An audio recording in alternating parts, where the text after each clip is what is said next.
अस्सलाम वालेकुम नाज़रीन, आप देख रहे हैं जोत न्यूज़ और मैं हूं एम लारिक डेली इश्यूज़ के साथ। नाज़रीन, दो चीज़ों पे बात करेंगे और दोनों चीज़ें बड़ी अहम हैं। एक तो जो ऑडियो लीक्स हो रही हैं पाकिस्तानी सियासतदानों की, और उससे क्या मैसेज और किन को मैसेज दिया जा रहा है और किन की तरफ से दिया जा रहा है। जो मौजूदा पाकिस्तान की जो सियासत के अंदर जो सूरत हाल पैदा हुई है उसको लेके ये ऑडियो लीक्स करवाई जा रही हैं या की जा रही हैं, उस पर बात करेंगे। और दूसरी बात ये कि पाकिस्तान इसराइल को तस्लीम करने जा रहा है, ऐसी अफवाहें चल रही हैं और ऐसी खबरें चल रही हैं।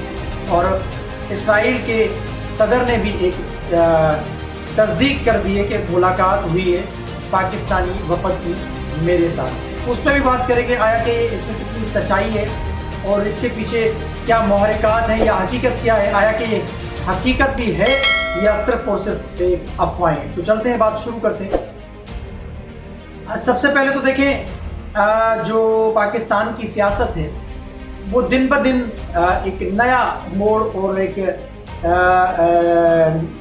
नए अतराफ जाने की यानी एक पोजीशन में है। कभी लगता है कि इमरान खान ऊपर आएंगे, कभी लगता है कि यही हुकूमत चलेगी मजीद 14-15 माह, और कभी लगता है कि इलेक्शन का ऐलान हो जाएगा, और कभी ऐसा लगता है कि फिर इमरान खान साहब को वो दबाने की कोशिश कर रही है। वो जो तीसरी कुव्वत है जिसको मुक़्तदिर हल्के कहा जाता है या इस्टेब्लिशमेंट कहा जाता है, तो ये चेमगोइयाँ चल रही हैं, ये अफवाहें गर्दिश कर रही हैं कि यूँ हो जाएगा वो हो जाएगा। तो ऑडियो लीक्स चल रही हैं कल परसों से। एक तो परसों जो ऑडियो लीक हुई, जो आसिफ जरदारी और जो बिजनेस टाइकून हैं पाकिस्तान के, जो जिसके सबके साथ ताल्लुकात हैं, बैरिया टाउन के जो ऑनर हैं, बैरिया टाउन का जो माफिया है उसका अपना जो सरगना, जो सरदार कह लें उसको, बिजनेस टाइकून कह लें, कुछ भी कह लें, मलिक रियाज और आसिफ जरदारी की एक ऑडियो लीक की गई है। वो पैगाम दिया गया है, और वो पैगाम किसको दिया गया? वो पैगाम दिया गया इमरान खान साहब को कि अगर आप अब भी उनके कंट्रोल में यानी नहीं आए और खामोश नहीं बैठे तो हमारे पास आपकी और बहुत सारी ऑडियोज हैं जो हम लीक कर सकते हैं। उसमें मलिक रियाज आसिफ जरदारी से कह रहे हैं कि सर जी मुझे बार बार आज भी उन्होंने बड़े मैसेज किए हैं और कॉल करने की कोशिश की है तो उनसे बात की जाए। तो फिर जरदारी साहब कह रहे हैं कि नहीं जी, वो तो अब तो वक्त गुजर गया, अब कोई फ़ायदा नहीं, ऐसे नहीं हो सकता है। वो उसमें उन्होंने वो उसका जिक्र किया है। शाह महमूद कुरैशी ने इसको डिनाई किया, वो कह रहे हैं कि ये ऑडियो जो क्लिप है वो नकली है।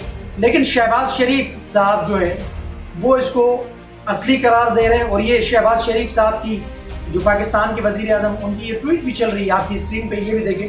वो कह रहे हैं कि असली ऑडियो है और ये वो जो हथकंडे इस्तेमाल कर रहे हैं, वो जो हरबे इस्तेमाल कर रहे हैं, वो लेट गए हैं, अब वो माफिया तलाफियों पे यानी आ गए।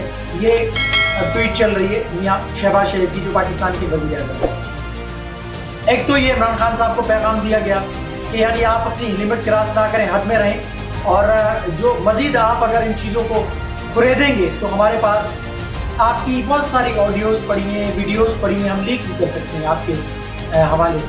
और एक जो कल अपना ऑडियो लीक की गई है वो मरियम नवाज शरीफ साहिबा की है। वो अपने किसी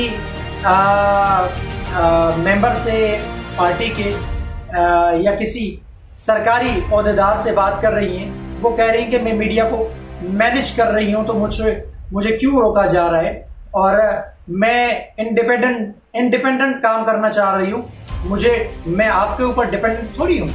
अगर मुझे यानी कुछ इदारों के लिए बात कर रही है कि उनको कहें आप ऐसा ना करें, अगर ना समझेंगे वो तो फिर मैं वजीर आजम से बात करनी पड़ेगी मुझे। तो मरियम नवाज शरीफ साहिबा की भी जो ऑडियो है वो भी लीक की गई है। अब ये भी कुछ लोगों का या तज्जिया निगारों का कहना है कि ये भी उनको मैसेज दिया जा रहा है कि आप भी अपनी लिमिट क्रॉस ना करें, हद में रहें, और एक बीच का रास्ता निकालने की कोशिश करें जो हम चाह रहे हैं, यानी उस तरीके से मामलात को आप तय करें और आगे बढ़ें। ये तो हो गई यानी उन मुक़्तदिर हलकों के हवाले से बातचीत या उनको कहा जा रहा है कि एक बीच का रास्ता आपने। लेकिन दूसरी जानिब जो ये मौजूदा हुकूमत है वो इजलास पे इजलास कर रही है और अब अपना इस्तीफे जो है वो तहरीक इंसाफ के काफ़ी लोगों के इस्तीफे भी मंजूर किए गए। अपने इत्तेहादियों के साथ मशावरत के बाद वो इस्तीफे मंजूर किए गए और हुकूमत चाह रही है कि हम अपना इंतखाबात कराएंगे जो जिन सीटों पे इस्तीफे आए तो उन इस्तीफ़ों के हवाले से यानी अपना वो इंतखाबात करेंगे। अब अगर ये इंतखाबात की जानिब जा रहे हैं तो उनको फिर मुक़्तदिर हलकों की जानिब से सपोर्ट है, इस तरह से ये सारा काम कर रहे हैं। यानी इससे ये ज़ाहिर होता है कि इमरान खान साहब के लिए भी रास्ता क्लियर नहीं है। और बलूचिस्तान में भी जैसे बल्दियाती इंतखाबात हो गए, तो इससे ऐसे लग रहा है अगर यही सिलसिला चलता रहा तो फिर जो सिंध में बल्दियाती इलेक्शन हैं वो भी जैसे अनाउंस हो गए, शेड्यूल भी जारी हो गया तो वो भी हो जाएंगे। लग ऐसा रहा है कि इमरान खान साहब के लिए फ़िलहाल रास्ता बंद है और इस हुकूमत को चलने दिया जाएगा। लेकिन ये वक्त बताएगा, क्योंकि इमरान खान साहब भी उन्होंने आज कल जो उन्होंने अपना एक चारसदा में अपने वर्कर कन्वेंशन से जो खिताब किया है उसमें वो कह रहे हैं कि हम किसी सूरत भी इनको तस्लीम नहीं करेंगे और हमारा मकसद ये है कि इलेक्शन का ऐलान कराया जाए, उसके बाद बातचीत होगी। तो वो भी नहीं आ रहे हैं, यानी वो भी अपनी बात पे बज़िद हैं। बहरहाल देखना ये कि क्या होगा। आया कि जो कल या परसों वाला दिन है, इमरान खान साहब की जो डेडलाइन है 6 दिनों की वो भी ख़त्म हो जाएगी। इमरान खान साहब का पहला शो तो फ्लॉप हो गया, अब दूसरे शो में वो क्या करने वाले, आया कि टकराव की सूरत हाल पैदा होगी या नहीं। और कुछ अफवाहें ये भी गर्दिश कर रही हैं कि हो सकता है कि मुल्क के अंदर इमरजेंसी भी नाफिज की जाए। अब ये कल परसों सारा ये मामला क्लियर हो जाएगा कि आया कि क्या होने वाला है, क्योंकि मुक़्तदिर हल्के चाह रहे हैं कि किसी सूरत ये मामला थम जाए, क्योंकि वो भी बड़े बदनाम हो चुके हैं। अब आते हैं कि पाकिस्तान क्या वाकई इसराइल को तस्लीम करने जा रहा है, इसके पीछे हकायक क्या है। ये अचानक से ये बात सामने आई है या पहले भी ये सारे मामला चल रहे थे, इसराइल के साथ हमारे राब्ते रहे हैं या नहीं रहे हैं। और ये आज जो अपना इसराइल के वज़ीर आज़म ने कल जो तस्लीम किया है, तस्दीक की है इसकी, पाकिस्तान के वफूद की 2 वफूद की मेरे साथ मुलाकात हुई है और बड़ी खुशाइन मुलाकात हुई है। बड़ा अच्छा डेलीगेशन था। इसराइल के वज़ीर आज़म का कहना है कि अब इसके पीछे जो हकायक है उसको कुछ आपके सामने मैं रखूँगा, फिर उस पर फैसला आप खुद ही कीजिएगा कि आया कि ये बात दुरुस्त है या नहीं। लेकिन हुकूमत की हलकों से इस बात की अपना तरदीद की जा रही है कि हम किसी सूरत इसराइल को तस्लीम नहीं करेंगे और ना ही कोई हुकूमती डेलीगेशन या हुकूमती कोई नुमाइंदा उस डेलीगेशन में शामिल है जो उन्होंने वहाँ पर मुलाकात की है। वो कह रहे हैं कि गैर मुल्की डेलीगेशन था, उसने मुलाकात की, जिसकी तस्दीक अपना इसराइल के सदर भी कर रहे हैं कि अमेरिकन सिटीजन्स हैं जो पाकिस्तानी हैं बेसिकली, लेकिन सिटीजन्स इस वक्त वो अमेरिकन हैं, उन्होंने मुलाकात की। तो कुछ मैं महीने, 1.5 महीने, 2 महीने पहले की आपके सामने बात रखूँगा। हकीकत टीवी के ऊपर एक इंटरव्यू चला था, अहमद कुरैशी हैं जो पाकिस्तान टेलीविज़न के ऊपर प्रोग्राम करते हैं, रियासत के मुतल्लिक उनका प्रोग्राम है, रियासत शायद मेरे ख्याल से उसका नाम है। तो वो उसके एंकर पर्सन है और वो बकौल उनके कि मैं प्राइवेट जॉब करता हूँ, मैं सरकारी मुलाजिम नहीं हूँ। और फवाद चौधरी के जब दौर में उन्होंने ये प्रोग्राम शुरू किया था तो वो 1-1.5 महीना पहले वो गए थे, बकौल उनके कि राब्ते पाकिस्तान के और इसराइल के हैं, आज के नहीं हैं, ये चलते हुए आ रहे हैं, कई अरसे से चलते हुए आ रहे हैं। तो पाकिस्तान से यहाँ लोग जाते हैं लेकिन पाकिस्तानी पासपोर्ट्स के ऊपर वीज़ा नहीं लगता, क्योंकि हमारे अपना उनके साथ एक जो ताल्लुकात हैं वो ऐसे नहीं हैं कि हम एक दूसरे के पासपोर्ट्स के ऊपर वीज़ा लगवाएं, वीज़ा नहीं लगता। तो हम जैसे गैर मुल्की हैं हमारे पाकिस्तानी, यानी जो ओवरसीज़ पाकिस्तानी हमारे जैसे दुबई के अंदर है, सऊदीया के अंदर है, अमेरिका के अंदर है, लंदन के अंदर है, इवन बरतानिया में है या किसी भी गैर मुल्क के अंदर वो रहते हैं और उनके पास नेशनलिटी है वहाँ की, तो वो اپلائی کر سکتے ہیں، ان کے لیے ایک اسپیشل لیٹر جاری ہوتا ہے، اس اسپیشل لیٹر کے اوپر پھر اسٹیمپ لگائی جاتی ہے، اس کے بعد پھر وزٹ ویزا وزٹ کے حساب سے وہاں پر جایا جاتا ہے۔ اور کیونکہ اسرائیل اس وقت ٹیکنالوجی میں آگے، آئی ٹی میں خاص کر کے بہت زیادہ آگے، اور احمد قریشی صاحب کا یہ کہنا ہے کہ ہمارے روابط رہے ہیں ماضی میں، اور ہم ایک دوسرے کے اچھے اسٹریٹجک پارٹنر بھی رہے ہیں، یعنی پارٹنر اس حوالے سے کیونکہ ہمارے تعلقات ہیں آئی ٹی کے حوالے سے، اس وجہ سے ہم یہاں سے جاتے ہیں، اور بہت سارے لوگ مسجد اقصیٰ میں بھی گئے۔ دیکھیں اسرائیل اور فلسطین کا ایک معاملہ وہ تو اپنی جگہ پہ موجود ہے، اسرائیل جو فلسطین کے ساتھ کرتا ہوا آ رہا ہے کئی دہائیوں سے، وہ کنڈیمبل ہے اور اس پہ مذمت کرنی چاہیے، کیونکہ فلسطین کے اوپر جو مظالم اسرائیل کی جانب سے ڈھائے جاتے ہیں اس پہ کبھی سپورٹ نہیں کرے گا کوئی بھی پاکستانی ہو، جو بھی انسانی درد رکھنے والا، ہاں وہ غیر ملکی ہو کوئی بھی ہو، تو وہ اس کو کنڈیم کرے گا اور مذمت کرے گا۔ جیسے بھارت کشمیریوں کے ساتھ کر رہا ہے تو اس میں مذمت کرنی چاہیے اور کردار ادا کرنا چاہیے، نہ کہ ہم اپنے آپ کو مصیبت میں ڈال کے پھر ہم کشمیریوں کی سپورٹ کریں۔ اسی طرح سے ہم اپنے آپ کو مصیبت میں ڈالے بغیر اگر ہم اپنا فلسطین کی سپورٹ کر سکتے ہیں تو کر لیں۔ اسی وجہ سے وہ احمد قریشی صاحب کا کہنا ہے کہ ہم جاتے ہیں، لیکن میں بھی دبئی گیا تھا، دبئی سے ایک اس سے 3 دنوں کی کوئی کانفرنس ہونی تھی، پھر مجھے وہاں سے موقع ملا تو میں وہاں پر گیا۔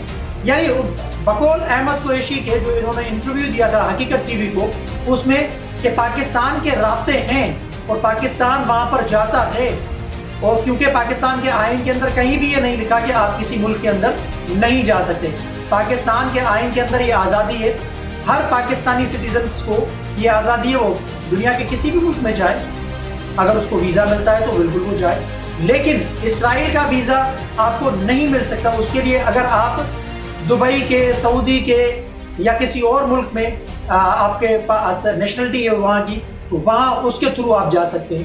اب دیکھیں پاکستان آگے چل کے تسلیم کرتا ہے، اسرائیل کو نہیں کرتا ہے، وہ اپنی جگہ پہ، لیکن سعودی عرب نے تقریباً تسلیم کر لیا ہے، دبئی نے تقریباً تسلیم کر لیا ہے، اور ترکی نے بھی تقریباً تسلیم کر لیا ہے اسرائیل کو۔ ہمارے تسلیم نہ کرنے سے کیا اسرائیل کمزور پڑ جائے گا؟ نہیں، کبھی نہیں، اسرائیل تو بڑھ رہا ہے آگے، لیکن ہمیں سوچنا چاہیے کہ ہم کس طرف جا رہے ہیں۔ کیا ہمیں ٹیکنالوجی کی ضرورت نہیں ہے؟ ہمیں ٹیکنالوجی کی ضرورت ہے، اگر وہاں سے ٹیکنالوجی ہمیں ملتی ہے۔ تسلیم کرنے کی بات الگ ہے، وہ تو ایک ظاہر سی بات ہے، ریاست پاکستان کا فیصلہ ہوگا، تو ریاست پاکستان اور 22 کو عوام کیا فیصلہ کرتی ہے یہ اپنی جگہ پہ، لیکن پاکستانی لوگ وہاں پر جاتے ہیں، وہاں پر ایجوکیشن لیتے ہیں، آئی ٹی کے کورس کرتے ہیں، کیونکہ آئی ٹی میں جیسے احمد قریشی صاحب نے کہا ہے آئی ٹی میں وہ آگے ہیں اس وجہ سے۔ اب احمد قریشی صاحب نے کہا ہے کہ اپنا اسپیشل ویزا کے تحت یعنی کوئی بھی پاکستانی اسرائیل جا سکتا ہے اور اسرائیل میں قیام بھی کر سکتا ہے، اور اسی یعنی اسپیشل ویزا کے توسط سے جیسے امریکن سٹیزن سے پاکستانی جو ہے ڈیلیگیشن، انہوں نے وہاں پر ملاقات کی ہے اسرائیل کے صدر کے ساتھ، جو اسرائیل کے صدر بھی کہہ رہے ہیں۔ تو یہاں سے ایک پروپیگنڈا کیا جا رہا ہے کہ جی پاکستان نے اسرائیل کو تسلیم کر لیا، نہیں، پاکستان نے اسرائیل کو تسلیم نہیں کیا۔ اگر پاکستان تسلیم کرے گا تو ظاہر سی باتیں سامنے آئیں گی، لیکن ہمارے رابطے اور تعلقات اسرائیل کے ساتھ جو ہیں وہ احمد قریشی صاحب بھی کہہ رہے ہیں۔ احمد قریشی صاحب کی باتیں میں نے آپ کے سامنے اس طرح سے رکھی کہ انہوں نے انٹرویو میں اپنے کہا تھا۔ ابھی جو تصویر یہ آپ کی اسکرین پہ چل رہی ہے، یہ تصویر ہے، یہ جو ڈیلیگیشن ہے یہ جا کے ملا ہے وہاں اسرائیلی صدر سے، 2 وفود ہیں، انہوں نے ملاقات کی ہے، لیکن اس حکومت کو خاص کر کے تحریک انصاف کی جانب سے بلیم کیا جا رہا ہے کہ یہ حکومت پاکستانی کی جو شہباز شریف یا جو مخلوط حکومت ہے وہ تسلیم کرنے جا رہی ہے اسرائیل کو۔ ایسا ہرگز نہیں ہے، پاکستانی لوگ وہاں پر جاتے ہیں، مسجد اقصیٰ میں بھی وہ گئے ہیں جس کا احمد قریشی صاحب نے ذکر کیا ہے، تو حقائق کو ہمیں تسلیم کرنا پڑے گا، حقائق سامنے رکھنے بھی پڑیں گے، ہواؤں میں باتیں نہیں کرنی چاہیے، جو حقائق ہیں وہ سامنے رکھیں۔ دیکھیں اگر اسرائیل کو پاکستان تسلیم کرے گا وہ بھی آپ کے سامنے ساری چیزیں آ جائیں گی، تو یہ ریاست پاکستان کا فیصلہ ہوگا، کسی ایک شخص کا فیصلہ نہیں ہوگا۔ اگر وہ پاکستان کے مفاد میں ہے تو اچھی بات ہے، قبول کرنا چاہیے، اگر پاکستان کے مفاد میں نہیں ہے تو قبول نہیں کرنا چاہیے۔ یہ ریاست پاکستان کو سوچنا ہوگا، یہ حکومت پاکستان کو سوچنا ہوگا، اور یہ فیصلہ ریاست پاکستان کا ہوگا اور حکومت پاکستان کا ہوگا۔ تو آپ کے سامنے دونوں چیزیں رکھی ہیں، ایک جو تحریک عمران خان صاحب کے حوالے سے بھی جو آڈیو لیکس ہوئی ہیں، اور یہ جو اپنا اسرائیل کو تسلیم کرنے کے حوالے سے آپ کے سامنے حقائق رکھے۔ کمنٹ سیکشن میں اپنی رائے کا اظہار ضرور کیجیے گا۔ تب تک کے لیے اللہ حافظ۔